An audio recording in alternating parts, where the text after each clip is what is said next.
She walked in just as her father laughed, his hands covered in frosting, as he helped her mother decorate the cake. Everything looked normal. Too normal. But when Livia locked eyes with him, something cracked. His smile froze for a second. He looked away, and in that tiny, silent moment, she knew something had happened. Something he was terrified she might reveal. It had all started just 2 weeks earlier, on an ordinary Wednesday afternoon. Livia had skipped her psychology class and wandered into her favorite little cafe downtown, the kind of place hidden behind ivy-covered bricks and too many memories.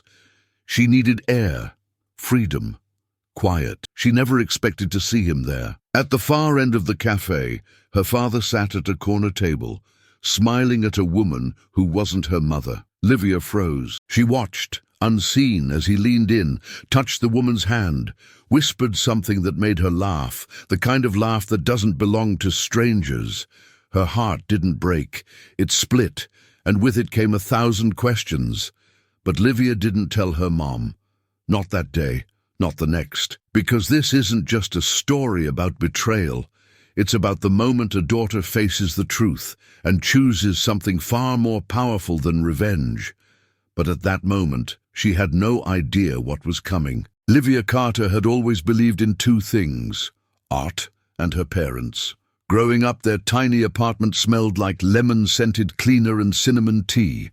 Her mother, Rachel, had started as a house cleaner and built her own business from nothing, now managing a small team and working 12-hour days to keep everything afloat. Her father, Mark, was the calm to that storm.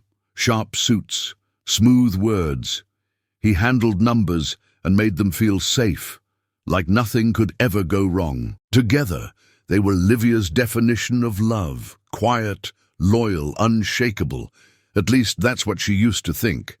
Now she couldn't look at him without replaying that scene in the cafe, the way he touched the woman's wrist, the softness in his voice, the lies. She thought about telling her mom every single night. The words hovered in her throat like fire. But every time Rachel smiled, or asked about her day, or brought home leftovers from her client's bakery just to surprise her, Livia swallowed the truth again. She couldn't be the one to destroy that woman.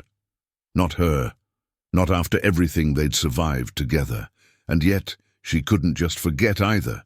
At dinner, Livia watched her father's eyes too closely, tracked his phone habits, noted how often he claimed to be working late. She started testing him, asking subtle questions. He lied, over and over again. That's when the confusion turned to something colder. Not just pain, contempt. But if she was going to do something about it, it couldn't be reckless. Her mother didn't deserve another wound. And Livia, she didn't want revenge. She wanted understanding.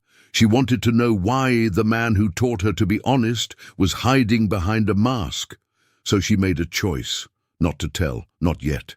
She was going to find out who that woman was and what her father had become. Because deep down, some part of her still hoped maybe there was more to the story, but that hope, that's what would hurt the most. For as long as she could remember, Livia had dreamed of building something as solid as her parents' marriage.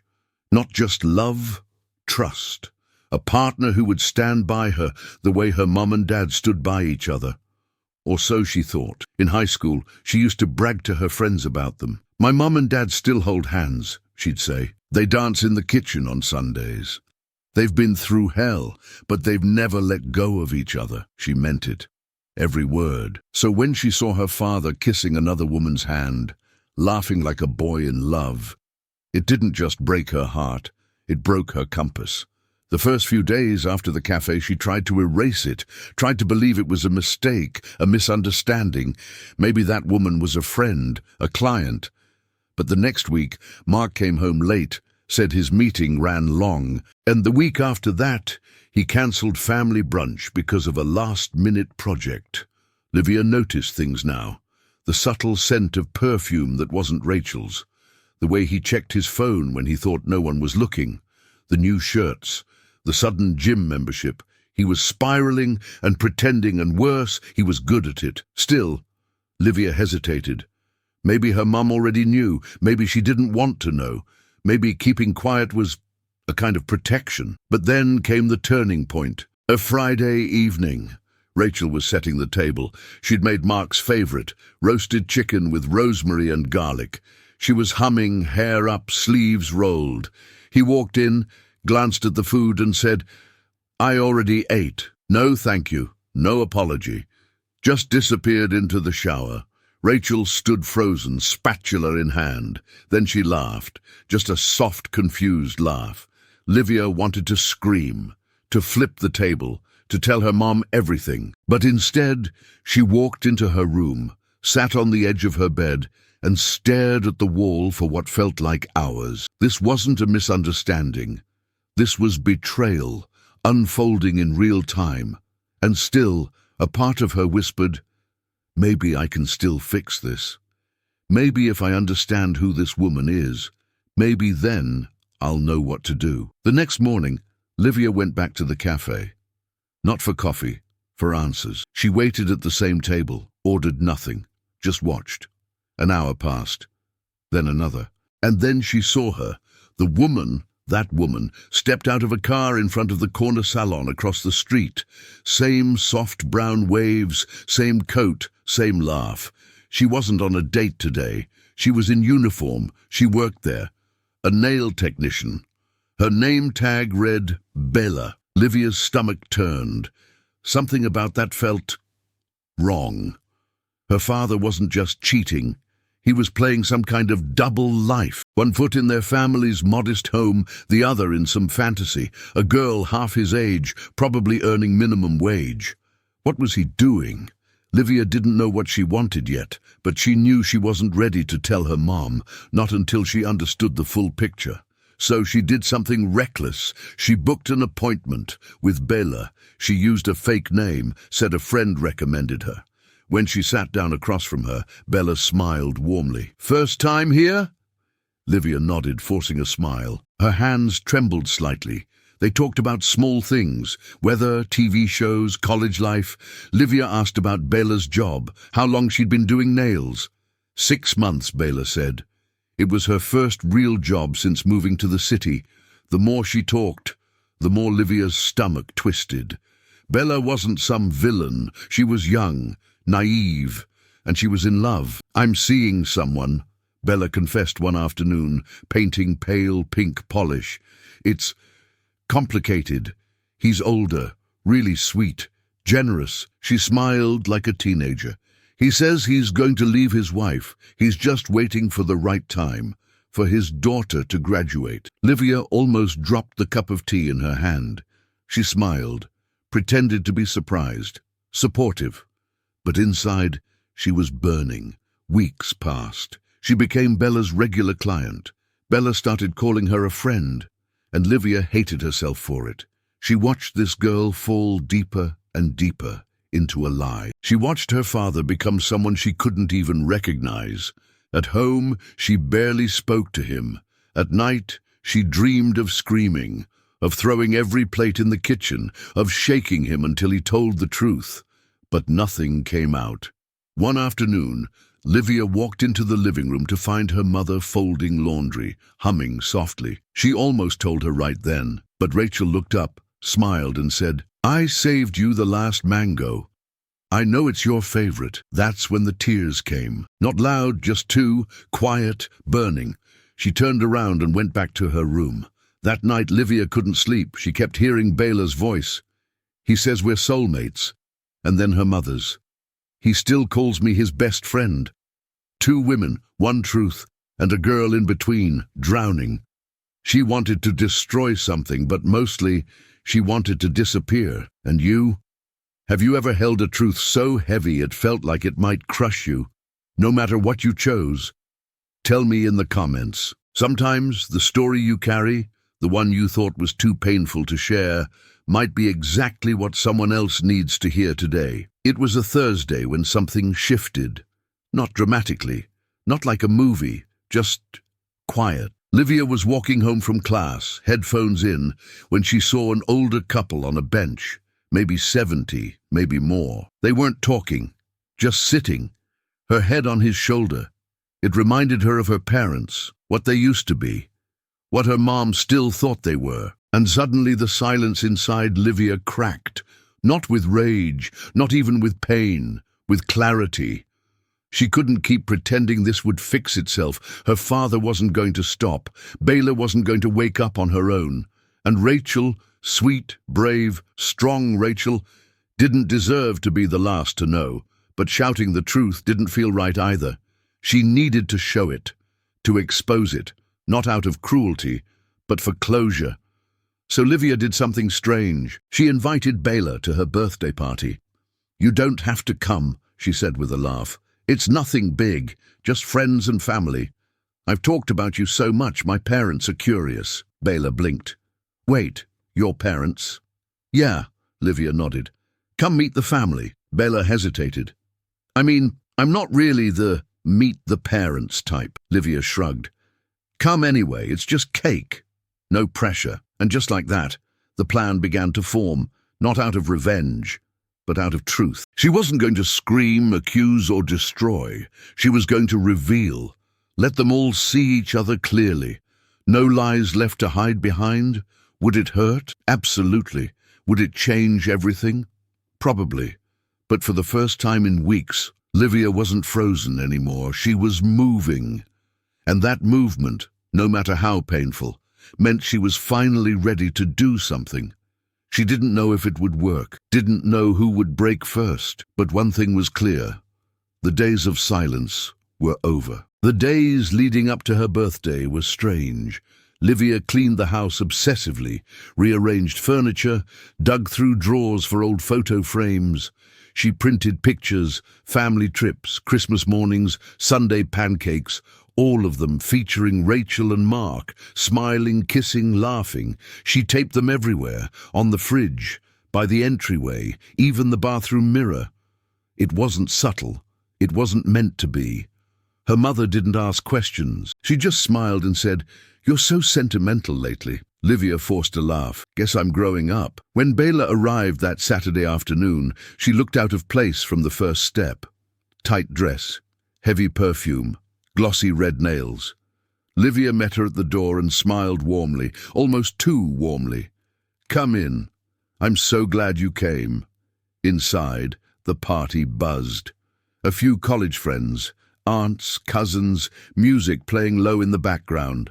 Mark was in the kitchen, slicing cake. Rachel beside him, placing candles. Livia watched as her dad turned, saw Bela, and froze. His eyes widened, just for a second, but that was enough. He looked at Livia, stunned. She looked back. No anger, just certainty. She walked Bela toward them. "Mom, Dad, this is Bela. She's a friend from the salon. She does my nails." Rachel smiled and extended her hand.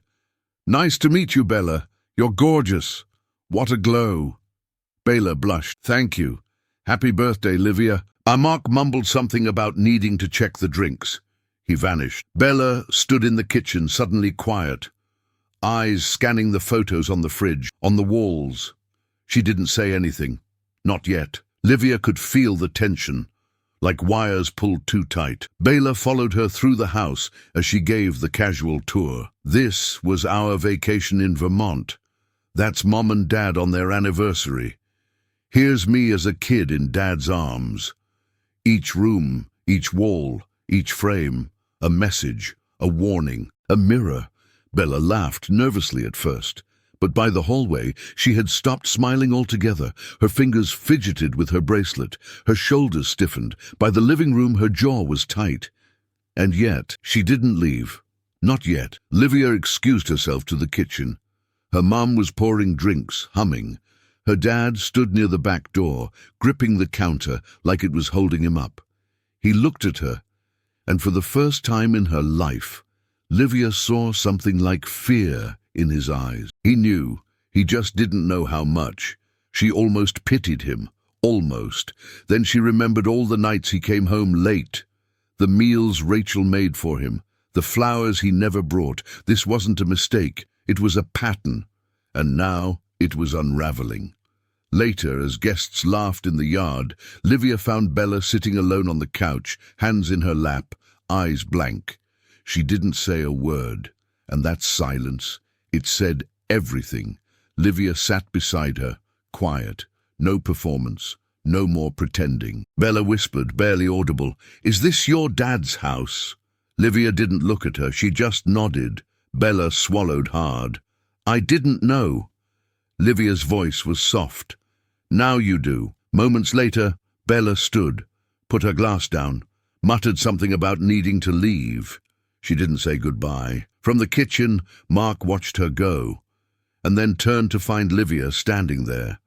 She didn't speak. She didn't need to, because the next move was his. The door closed softly behind Bella. The house didn't fall silent. People still chatted in the yard. Music played low. But to Livia, the silence inside was deafening. She turned around slowly. Her father stood at the edge of the kitchen, gripping the counter. He looked small, like a man whose world had just tilted. Livia didn't yell. She just looked at him. And that was worse. Mark opened his mouth, closed it, ran a hand through his hair. I didn't know you knew," he said finally. She nodded. "I know everything. I've known for weeks." He swallowed hard. "Why didn't you say something?" Livia blinked. "I was waiting. I thought maybe you'd come clean. Maybe you'd still be the man I thought you were." She paused. "But now I know better." He stepped forward, eyes shining. "Livia, I never meant to hurt." "Stop," she said quietly. Her voice didn't rise, but it cut through him like glass. "I don't need your excuses," she continued. "I need you to tell her, tonight." Mark looked down. "It's not that simple." "It is," she said. "She deserves the truth, not from me, from you." He looked like he might collapse. Then he looked up again, and something in his face broke. The mask cracked. "I'm sorry," he whispered. "I don't even know how I let it get this far." "You didn't let anything," Livia said. "You chose it. Every time you came home and kissed Mum goodnight, you chose it." A long silence settled between them. Then she stepped closer. "You know what hurts the most?" He looked at her, eyes full of regret. "It's not that you cheated. It's that you turned me into a liar, too, and I never wanted to be that." She walked past him, toward the hallway, but just before turning the corner, she paused.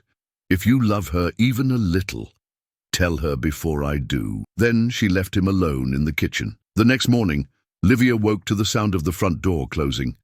She walked into the living room, heart racing. Her father stood by the window. Rachel sat on the couch, pale, tears still on her cheeks. No one spoke, but the air had changed. Mark turned to Livia, his eyes red. "I told her everything." Rachel looked at her daughter and nodded as if to say, "You don't have to protect me anymore." Livia didn't cry. She just sat beside her mother and held her hand. Weeks ago, her father had looked away, hiding the truth in silence. Now, there were no more secrets, no more pretending, just the quiet truth, raw and final. In the weeks that followed, everything changed. Mark moved out. Rachel filed for divorce. No screaming matches, no courtroom drama, just silence and sadness and clarity. There were days Rachel didn't get out of bed. Days Livia wanted to call her father, just to yell, but she didn't, because deep down she knew she had already done the hardest part. She had told the truth, not with words, but with courage, and that truth had set them free. Rachel slowly began to heal. She started running in the mornings, took new clients, repainted the living room. Livia watched as her mother came back to life. Not the same, but stronger. As for Mark, he tried to fix things, apologized, sent flowers. But Livia kept her distance. She wasn't ready, not yet. But one afternoon, she answered his call, listened, and forgave, not for him, but for herself. Because she understood now. Sometimes, the people we love make choices that tear everything apart, but that doesn't mean we have to stay broken. Some truths shatter, but some truths rebuild. Maybe you've been in Livia's place, holding a truth that could break someone you love, wondering if staying silent was safer or just easier. If this story reminded you of something real, drop it in the comments, even if it's just a piece, because sometimes the hardest thing to do is speak, but your voice, Your experience could be exactly what someone else needs to hear today. And if this story touched you, leave a like. Not for us, but for every daughter who chose truth over revenge, for every mother who rose again, and for every heart learning to heal. If you believe in second chances, in rebuilding after the break, subscribe. We have so many stories still to tell, and maybe one of them is yours.